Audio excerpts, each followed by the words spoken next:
Hello and welcome to National Park Wild. I'm Eric. Many states, such as California, Washington, Utah, Arizona, and Florida, have multiple great national parks.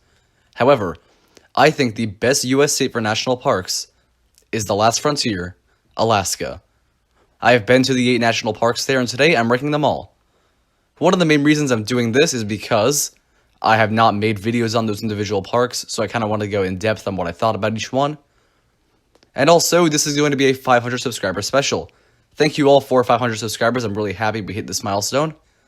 Now to get into the ranking, and keep in mind, it's based on my experiences. I've spent different amounts of time at each park. I'll make it clear if I didn't spend a lot of time in one. Starting at the bottom, number 8 is Kobuk Valley. Kobuk Valley, in my opinion, is the least impressive scenery-wise. I will say I didn't do backpacking here, I just did flight seeing tours. I like the sand dunes. However, they're not the most Alaskan scenery, so the fact that the temperature was pretty high the day I went didn't make it feel like a very special Alaskan place.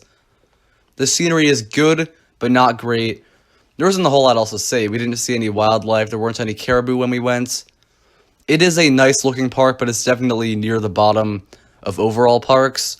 Not at the bottom, but probably bottom 20. Number 7 is Glacier Bay. Probably a controversial one, but please keep in mind, I have not seen much of this park at all.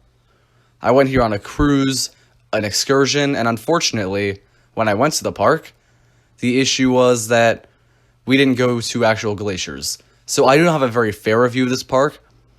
It's held up by wildlife from my experience, because what I saw there was humpback whales breaching, incredible, orcas, and sea otters. I saw some mountains, but very few, so I can't really fairly judge the scenery.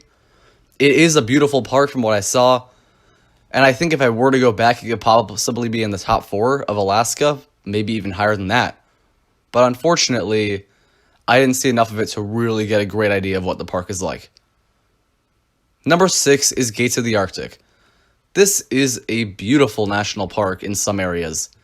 Some of the mountains are massive in size and really grand and stunning to look at. And actually, on a flight back from Gates of the Arctic, the pilot took us to the actual gates, which was really cool. And for those who are wondering, the gates are mountains, there's no artificial gates here. I know some people have mentioned that before. So we didn't really see much wildlife here. We found some caribou fur, which is cool. Most likely from a wolf attack is what our guide told us. And the mountains are nice.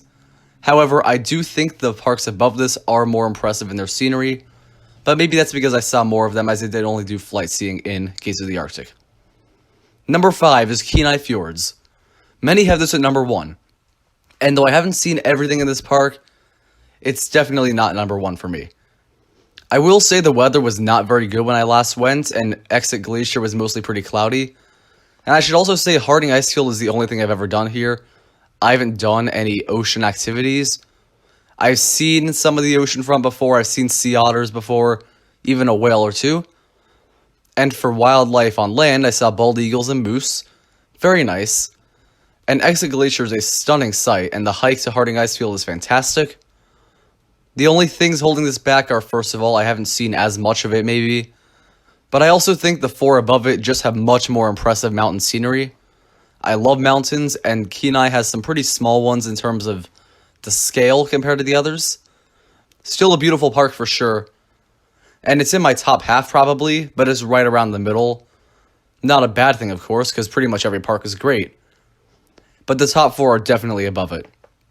Number 4 is Wrangell St Elias. This park has massive scale.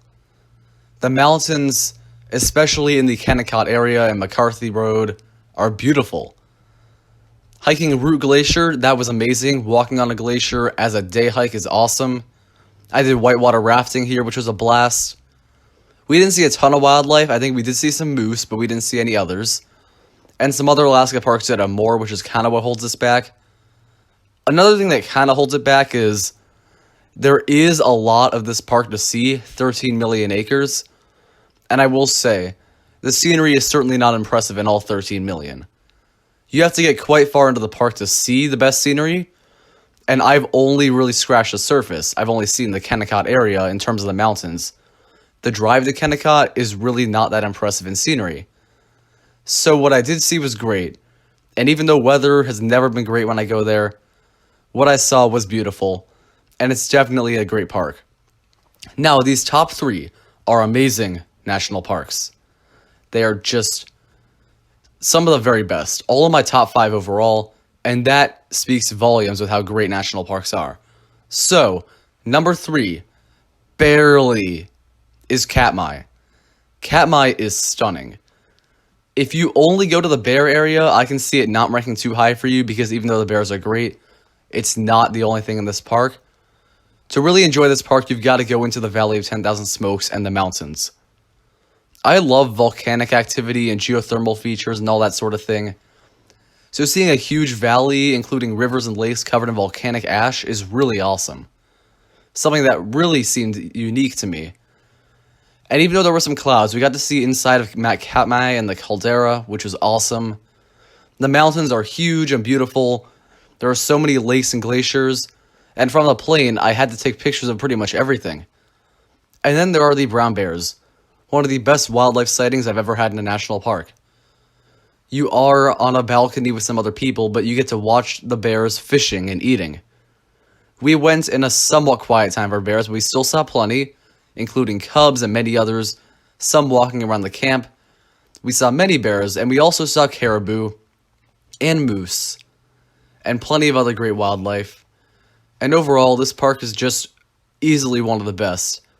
For mind-blowing scenery, well above Wrangell St Elias and any other park I mentioned so far, and the wildlife is also great.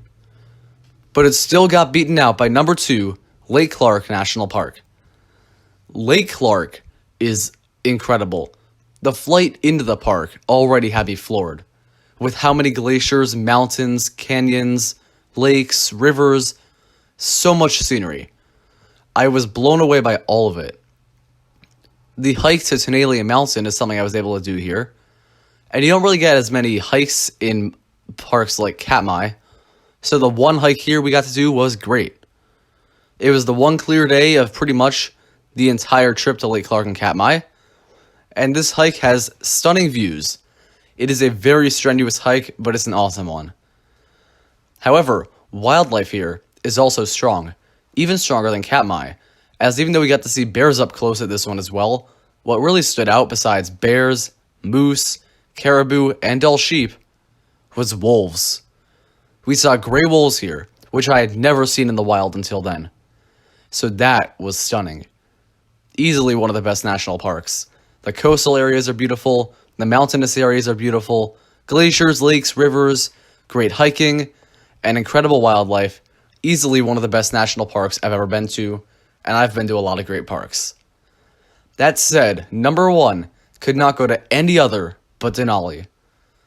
It's so hard to put Katmai and Lake Clark out of the number 1 spot, because they're both perfect national parks. But Denali just has the most beautiful mountain I've ever seen anywhere in the world. That mountain is so prominent, vast in size, and beautiful to look at. And the fact that I've seen it on a clear day twice now is something special. I've gone to this park twice, actually, and the first time I enjoyed the great wildlife along the Tundra Wilderness Tour. I highly recommend doing a bus, by the way. You have to see it to really see the wildlife and see the mountain. Unless you want to bike or hike pretty far, but I do suggest taking the bus. On the first trip, I saw bears, red foxes, dull sheep, moose, and caribou. The second trip, I saw all of these sans the red fox, and the wildlife here is just incredible. The bears were much closer the second time around, which is really awesome to see. Cubs all around, so impressive. The mountain is of course stunning, and hiking Thoroughfare Ridge to get a better view of the mountain was awesome. The weather's been perfect when I went. I was floored by all of the other mountains and lakes and rivers surrounding that area, even besides the main Denali. But that peak itself is really what stands out. And it's what makes Denali, to this day, my second favorite national park of them all. It's hard to beat. Yellowstone is the one I have above it, for those who do not know, for its incredible variety. But I do think Denali, the mountain itself, is probably the most stunning piece of scenery anywhere in the nation, and possibly the world. Thank you for watching this list. I hope you enjoyed it. Subscribe so you know when new national park videos come out. And I'm going to do some more national park battles where I compare two parks. And I'll also be doing a little more rankings if you'd like. Comment any suggestions down below. I'll see you next time.